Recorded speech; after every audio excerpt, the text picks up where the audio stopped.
Hey, this is Bald Runner and welcome back to YouTube channel of the Bald Runner. This is my 5th day continuously doing the Maffetone Training Method, wherein my heart rate should not exceed more than 122 beats per minute while running 1 hour duration and be able to cover a distance of 5 kilometers. For today's workout, I was able to cover a distance of 5.24 kilometers. What is important in today's run is that I did not look at my Apple Watch or my Zone 2 watch. I was running by feel during the whole duration of 1 hour.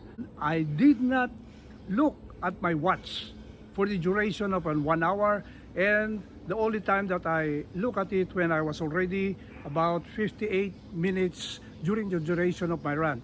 Apple Watch, it registered a distance of 5.24 kilometers, and my pace or number of steps per minute is 156. I think it did not change from yesterday's steps per minute, and the calories that I burned was reduced to 331 as compared to 333 yesterday. However, in my average heart rate monitor, it registered a reduction of 119 beats per minute, which means that I was able to reduce 3 beats per minute from the usual 122 beats per minute. That is my goal for my workout. So it's really good. Force myself. I just ran by feel, and I was able to cover a distance of 5 kilometers within 1 hour, and my heart rate was lowered to 119. So that's good. That's nice, and I feel refreshed. I'm relaxed, and I'm feeling good. So as a feature of this episode for today, I'm going to do a brief review on my Apple Watch. Actually, I set my Apple Watch to be worn on my right wrist. So if you synchronize it with your iPhone, you have a choice of having it worn on your left wrist or on your right wrist. So I selected wearing it on my right wrist. I've been using this for 3 weeks already, for 21 days, and the only time that I remove it from my wrist is when I charge it. The downside of this Apple Watch, by the way, this is Apple Watch Series 5, which was introduced or released last year. So it was given to me by a friend from the United States. Thank you very much for sending it during the lockdown period, and I really appreciate your generosity. I know you were able to see on my post on Facebook that I intend to buy a Apple Watch Series 6, but unfortunately Series 6 is not yet here in the Philippine market. So thank you very much for sending this Apple Watch 5 for me to orient myself, just in case I will buy a new Apple 6 whenever that model is available here in Metro Manila. The downside of this is that you have to charge it every after 6 hours. If I run, the duration of the battery is only about 4 hours to 5 hours. But if you don't use it for GPS or for heart rate or whatsoever, you use only the time and the date, maybe you can use this for 6 hours. Twice a day I have to charge this. I don't know if that is true for those Apple 5 which was released last year. I know that this Apple 5 was slightly used by the owner. I think he used it for only 1 month. Well, what is good about this is you have a real-time heart rate monitor. You can just click the heart rate icon and you can get immediately your real-time heart rate or beats per minute. That's what I like.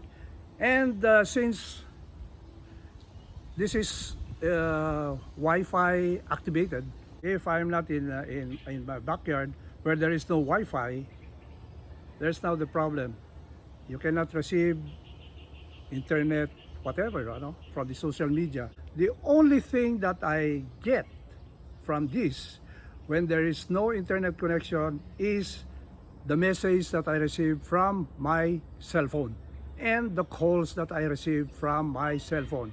What is good is that when my cell phone is inside my sling bag, this one vibrates and I can see immediately who is calling me.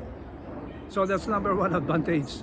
And then when somebody send me a SMS message or text message, I can see immediately the what is written or what is the message being sent through SMS or text message.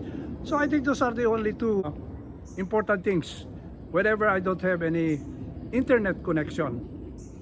What is good also with this is you can easily monitor your sleep pattern. So you can program if you want to sleep 8 hours a night. So it will warn you when you're going to sleep and it will warn you when you're going to wake up. That's very easy. The same function that your iPhone can offer you. And the other thing that I don't like with this is that this watch will tell you to stand and move if you have been sitting for so many hours. Of course, when I'm doing editing my videos, I have to sit for long hours, maybe 2 hours or 3 hours, and then this watch will notify you to stand and walk around. And then there's another thing. He will suggest you to take a deep breath for 1 minute.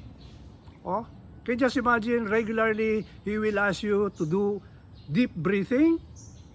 I think this watch is for the lazy people, those who do not exercise. Okay, so those are the only things that I can see, I can review. Well, for GPS, for the distance, the time, and everything, whatever the accuracy of the distance of everything like that, I don't mind. I don't mind. I have my soul to watch. So if you think I'm going to recommend this watch, maybe you'll get the Apple 6. If you're intending to buy an Apple Watch, it's better for you to buy a Garmin, a Sonto, or a Coros. Okay? So that's what I can say about this Apple Watch 5 that I've been using. Thank you for watching this video.